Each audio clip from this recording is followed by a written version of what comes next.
being able to have fully custom products definitely has snowballed the business year over year. And it's kind of one of the major things that sets us apart.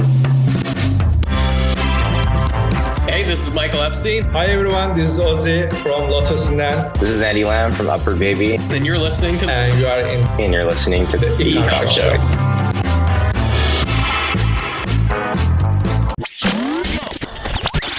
Welcome to the Ecomm Show, presented by BlueTuskr, the #1 place to hear the inside scoop from other e-commerce experts, where they share their secrets on how they scaled their business and are now living the dream. Now, here is your host, Andrew Math. Hello, everyone, and welcome to another episode of the Ecomm Show. I'm your host, Andrew Math, and today I am joined by Andy Lam of UpwardBaby. Andy, how you doing today? You ready for a good show? I'm doing well, Andrew. Very ready, very ready. Great. So this is going to be a good one. I always love doing episodes like this where we can just get super deep into a business like yours. So let's do the quintessential opportunity here where you can kind of just give everyone a little bit of an overview on your background, your business, and we'll go from there, okay? Sure. My name's Andy. You can find me at the general IG or Instagram at the official Andy Lam. Started a small e-commerce business about 3 to 4 years ago, and now I'm in the process of selling it. So that's kind of where I'm at this point in time, among other businesses, of course. Beautiful. So you're in the middle of exiting right now, correct? That's correct. How's that going so far? It has been an adventure, something that I definitely did not think about when I had first started my business, but it is something I'm super excited about moving forward. I think as with most, coming from an Amazon FBA background, a lot of people kind of start that as a side hustle, a way to make some extra money, but it ended up turning out to be a lot more than that, and more so a passion and growing something that I'm really proud of to this day, I'd have to say. Yeah. Nice. So I believe you started this in college, right? You had a job, you started this as a side hustle, and then now it's kind of obviously a full-time thing, correct? Kind of, yeah. So I was born and raised in the Bay Area, San Francisco more specifically. If you're familiar and you're listening, it's extremely expensive to live in San Francisco. It's probably one of the most expensive cities. I went to school in San Francisco, grew up in San Francisco, finished school in San Francisco as well. Found a job. I think I was getting paid my starting salary was maybe $35,000 to $40,000 a year. And obviously living in San Francisco, that's even below paycheck to paycheck. So I was definitely struggling. Luckily at the time I had a friend who I had not met yet at the time, but he's a friend of a friend who was already doing Amazon FBA, and he found a decent amount of success while even he was still working his 9 to 5. At the time, I was working 9 to 5, but I was also hustling by scalping tickets. I know it's a very frowned upon industry, but I actually grew that to about a 6-figure business as well. Scalping tickets? Scalping tickets, yeah. That's awesome. So I had a few $100,000 in sales, scalping tickets, but it wasn't as a very scalable business model. So that's when I kind of took to Amazon FBA. It was definitely out of struggle, but it became something more of a passion, and then more something that I grew truly interested in the long run. So why don't you give us a little insight into what your product line is? Sure. Well, I guess to start, I myself do not have any children. That was my next question.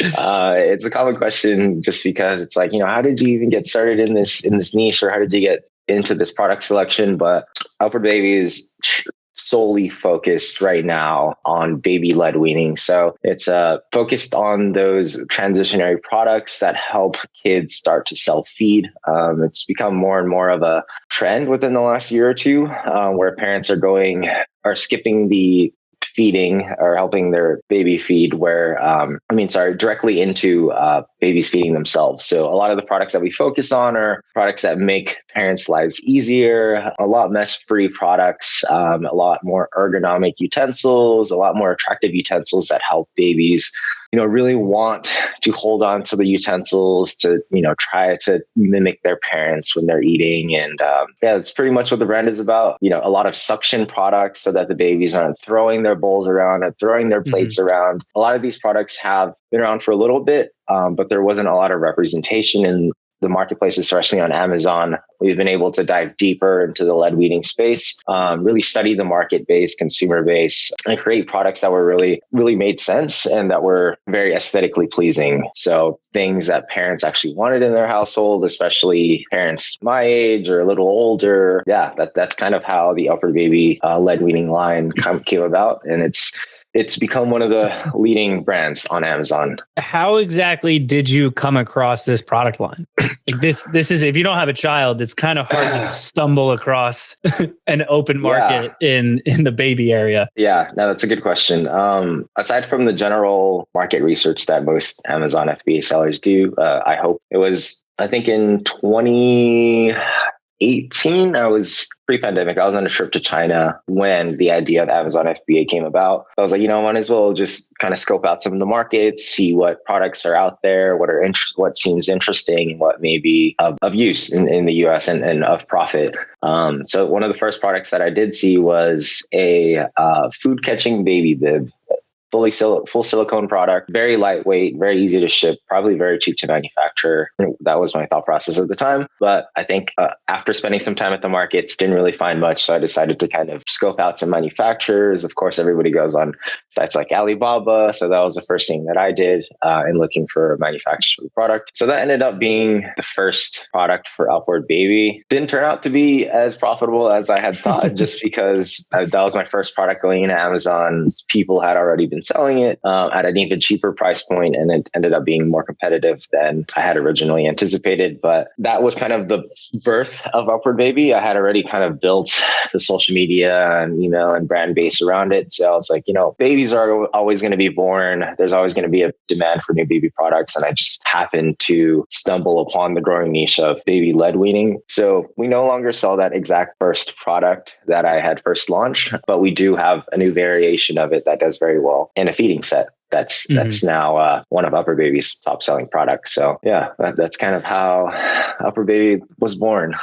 So this was, you said 2018. So what kind of tech stack were you using to find, as you were doing your own product research into which product line to get into? How did you get into that? Yeah, so there's tons and tons of softwares like Helium 10, Jumbo Scout, which kind of pull together all of the Amazon data, and using their own algorithms, they'll poop out a bunch of products for you to choose from that their algorithm deems successful or has high success rate. Of course, when I was first starting out, I spent hours and hours on this, but then eventually I realized a lot of the potential was going to come from really just studying the consumer base. So if I was going to focus on baby lead weaning, I really needed to understand, especially because I'm not a parent, I really needed to understand what parents were looking for, what products made sense. There's tons and tons of baby brands out there that have been around for much longer than UpwardBaby. So it really took a lot to understand what was needed in the marketplace and be able to provide what was of value within reason for differentiation, and then also with room for profit. So I think for us, it was just kind of stressing the point that we wanted to add as much value as we could into our products while being able to differentiate from what was already in the marketplace. Hopefully that makes sense. Yeah. So a lot of sellers, even a lot of big businesses and entrepreneurs, they kind of say like, you have to be passionate about the product that you're selling or the service that you're offering or anything along those lines. Were you passionate about baby lead weaning, or is it one of those things that like, as you started to get into it, you realized like, okay, you're passionate about some aspect of it? Exactly. As mentioned in the intro, this was completely a side hustle. And, I was looking for products that were most profitable for me personally to sell. But as the business started to grow, it definitely became a passion in being able to provide as much value as possible. I think with most businesses, it really comes down to the product and the brand. So just being able to have a brand that I was personally proud of, that produced quality products, that our social media and our, just reviews on Amazon just are a good reflection of what our pipeline looks like. If we're able to get reviews that are saying both negative and positive, if we're getting reviews that are positive saying like, we really love these products, the suctionability works great, or my kids won't release the utensils, or they just love using it, it definitely means a lot to myself and the business. Whereas, if we get negative comments, we take those to heart as well. And we really try to make as many changes as we can to really add as much value and cater to the consumer base as much as possible, especially this age group of parents. So getting into a product line like that, like what was your go-to-market strategy? Because like you came in 2018, so it wasn't exactly as easy as it once was, where you just throw a product up on Amazon, start making a ton of money. So how did you kind of get that snowball effect going on a product line that didn't have that much competition? Yeah, they're my personal way of being able to kind of create that moat for UpwardBaby, and a way for us to stand out was that almost all of our products are fully custom, whether they may be hand drawn by myself and then CAD models are created by my suppliers. Everything is fully custom. Everything is fully custom based on the voice of the customer, as well as reviews that have been left on other competitors, just to really add a form of creating as much value as possible, as well as catering to the consumer base, as well as creating that differentiation that where other competitors aren't. All of our products, I mean, with most Amazon FBA businesses that you'll see, and I don't know if you've had other people on this podcast, but everybody goes through Amazon FBA courses when they're trying to start an Amazon FBA business. And they kind of tell you things that used to work maybe 5 years ago, where you could find a profitable product, maybe change the color, maybe change the quantity or the packaging, but that just doesn't really work anymore. So being able to have fully custom products definitely has snowballed the business year over year. And it's kind of one of the major things that sets us apart, just because our products don't look like anybody else's on the market at this point in time, at least. So then I would assume this would probably be a relatively similar answer, but you started 4 years ago, you surpassed 7 figures a year. You're now going through an exit. Like, what would you say was your secret sauce to just kind of keep trucking along there and keep the business, growing at that rate? That is a good question. With most, speaking to Amazon FBA specifically, I know that the e-commerce space is so large, but speaking to Amazon FBA specifically, if you know what works, it's really best to just stick to what works. Amazon FBA specifically is a very rinse and repeat process. So if you're able to kind of find products that are profitable within a specific niche to grow your brand, not only will you grow our brand identity, your brand will grow to be one of those recognized names in the space.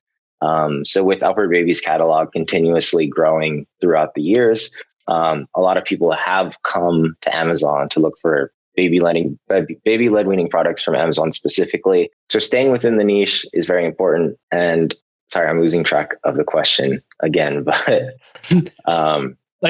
so you started 4 years ago and you surpassed that 7-figure mark. You're obviously now exiting. How is it? Like, what do you think was your secret sauce to kind of get that first 7-figure year? Is usually a pretty big challenge for a lot of sellers. Yeah. Then once they get over it, it's like the 5 million, then the 10 million mark. So what do you think it was that was able to get you over that initial threshold? Yeah.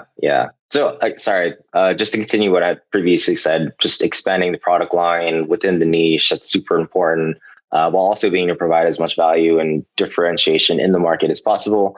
And then I think another really big part is having a good brand story, as well as a strong marketing background. So I myself am not a marketer. I came from a microbiology, biotech, soil research technician. So not business oriented or marketing at all. So more recently, I started, ever since I started my business, I ran all of the marketing myself in terms of Amazon marketing. But within the last few months, I had onboarded a marketing agency, which kind of took the business to another level. So if you're not familiar with marketing, it's always useful to learn up front, just so you know what's going on when the time comes for you to outsource that. But if somebody else can do it better for you, it's probably a good investment, especially when you're doing e-commerce marketing is a huge factor. So that's something I highly recommend, and probably one of the main reasons for my recent growth for UpwardBaby. So I think I hit that 7-figure mark maybe a year and a half ago. Since then, I think if I was to have the business by the end of this year, it'd probably be in the mid 7 figures. So huge growth within a short amount of time. So what made you decide to finally outsource to an agency? Partially from a recommendation from a friend. They had seen really good results. So I was like, it's very worthwhile to take a shot, invest in the business, invest in yourself. And I'm currently running two other businesses. So I was tired of pulling my hair out, trying to run the ads by myself in a mediocre fashion. So prior to using the agency, I was using softwares that would do the day-to-day optimizations, but I really thought that those were really cutting the business short, and turns out they were. As soon as the agency had taken the product or taken the brand on, they've done wonders. So no complaints on that end. Nice. So so obviously that was through word of mouth, but did you do any other kind of due diligence behind this agency? It's always interesting to me how people select some of the agencies I work with. Yeah. This is the first full-time agency that I've worked with. They were running, I don't know if you're fairly familiar with Amazon DSP, but they were running Amazon DSP for me for a few months. And then my friend was telling me that they were doing really good with regular Amazon sponsored products or sponsored ads. So then I transitioned on to have them run my ads as well. Okay, nice. What about on the design aspects? So when you're doing your listing optimization, Jerry Plus content, all that fun stuff, do you have someone you work with, or were you doing that yourself? For the most part, I was doing that by myself. I think I didn't start to onboard some team members until maybe 6 months ago. So for about 3 years, when UpwardBaby was way past its 7-figure mark, or sorry, 3 months. For about 3 years, UpwardBaby was past its 7-figure mark, and I was running that completely by myself. Listings, images, I had a professional photographer that I've worked with for years. So I would send him the product. He would take photos for me. Recently onboarded a graphic designer. So she kind of puts together some of the infographics for me as well. Videos are outsourced, of course, because they don't have a child and I am not a videographer. But most of that media is outsourced. Listing is self-generated. As well as back-end keywords and things like that. So most of that is done by myself because I really want to be able to tell the story of why we created certain products and, what the quality of those products were and why they would cater to that consumer base. Mm. So I know that you do have a website that, UpwardBaby's got all their options on, but is most of your focus on the Amazon side, or do you have any focus off Amazon? At this point in time, it's primarily on Amazon. We have tried a lot of external traffic directed to our personal website. I think for a period of time, we went pretty heavy on it just to kind of test and see where it would go. It has a lot of potential. Again, I'm just not an expert on the marketing side. So that's something if moving forward, I would have an agency kind of do for me, just because that's a whole nother beast. D2C marketplace. I've worked specifically on Amazon marketing, Amazon product launch, how to really market on Amazon. So being able to market off Amazon is a little more work. So for me personally, I'm still pretty new to the space. I was relatively new to the space. A lot for me to personally learn on the D2C side, but will come in the next few years, hopefully. Yeah. Did you try any strategies in driving traffic to Amazon from off Amazon? I know a lot of sellers that are, solely on the FBA side, they always have little tiny tricks that they can figure out. I know driving traffic from off Amazon, if you leverage a search term and send it to a certain URL, it can help you rank in certain ways. There's a lot of those little, I don't want to call them, they're not black hat, but little tricks that a lot of the FBA sellers work on, anything like that you gave a shot. Yeah. Especially early on. Early on, it was a big thing to kind of run Facebook ads. This is one of the launch strategies, but to run Facebook ads, do giveaways, to giveaway or hugely discounted products. And those giveaways would lead to a many chat sequence. It's an automated messaging bot sequence. And then that would lead to a direct link to a specific search term to purchase the product, or it would give instructions to be search silicone spatula and look up for this product under silicone spatula and make the purchase. And then you kind of rank up Amazon's algorithm that way. Mm-hmm. Amazon's gotten a lot more strict with that. So I really haven't touched those things in such a long time, just because I personally don't like doing anything risky for the business, although plenty of people are doing it still. Oh yeah. There's just so many ways for Amazon to figure it out now. It's not worth an account shutdown, especially for a larger a larger business or a larger Amazon account. So there's tons of those ways. In terms of direct traffic, that is not super black hat. I tested Google Ads for a little bit. I think the Google Ads weren't directly to Amazon, so I wouldn't even consider that.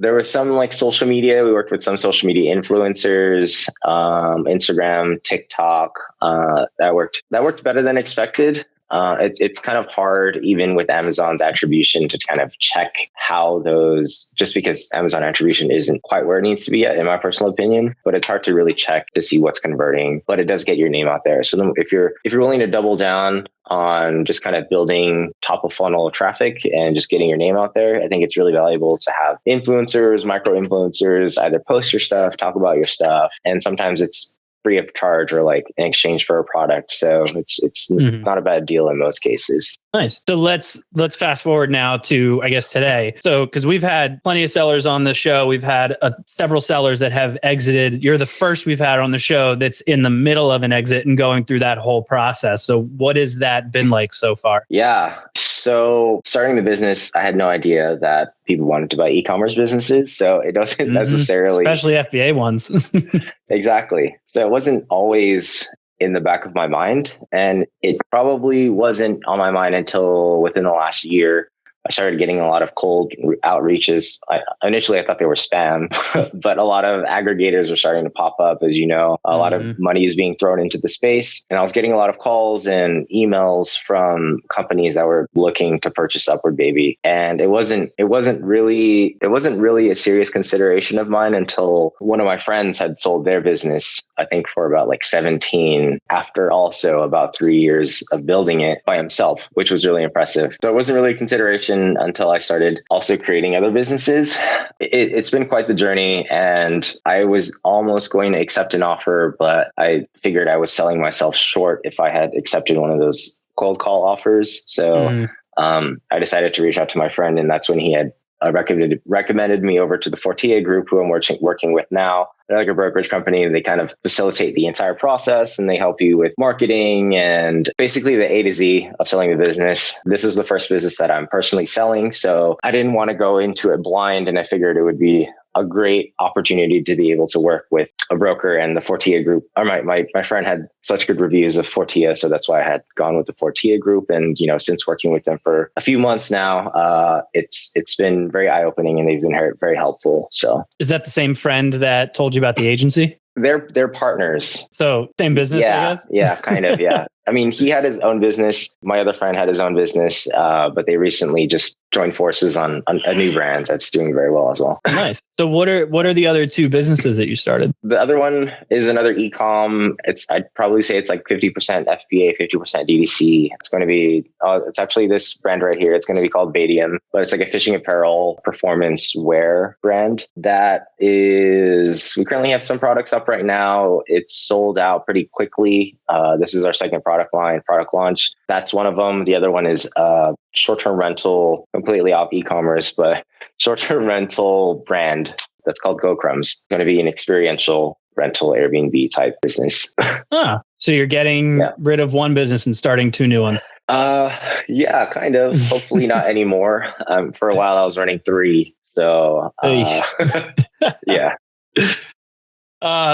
Andy, really appreciated having you on the show. It was great chatting with you. Why don't you take a second here, let everyone know where they can find more information about you and UpwardBaby? Yeah. For as long as you still have it, I guess. Yeah, UpwardBaby might not be mine for too long. But you can find all of our products on Amazon by searching UpwardBaby, or on our own personal website, Facebook, Instagram. For me personally, I used to be super active on social media, but if you're interested in any Amazon FBA specific tips, I was posting videos twice a week on my YouTube channel. If you go on YouTube, the official Andy Lam, it'll probably get you started with a pretty successful Amazon FBA business without having to pay for a course. And then Instagram, the same, the official Andy Lam, but feel free to ask any questions if you have them. Nothing to sell you. You're not starting a course business? I do not have time for a course. I do get people asking me questions every now and then, so I'm happy to help where I can. No mentorship, no course. Feel free to ask me questions. Great. Andy, thank you so much for being on the show. Obviously, good luck with your exit. Everyone else, Thank you so much. Make sure you tune in next time, but rate, review, subscribe to wherever it is you prefer to listen to us on any podcast platform, YouTube, or at theecommshow.com. But per usual, we'll see you all next time. And thanks for tuning in. Have a good one. Thank you for tuning in to the Ecomm Show. Head over to ecommshow.com to subscribe on your favorite podcast platform or on the BlueTuskr YouTube channel. The Ecomm Show is brought to you by BlueTuskr, a full-service digital marketing company specifically for e-commerce sellers looking to accelerate their growth. Go to BlueTuskr.com now for more information. Make sure to tune in next week for another amazing episode of the Ecomm Show.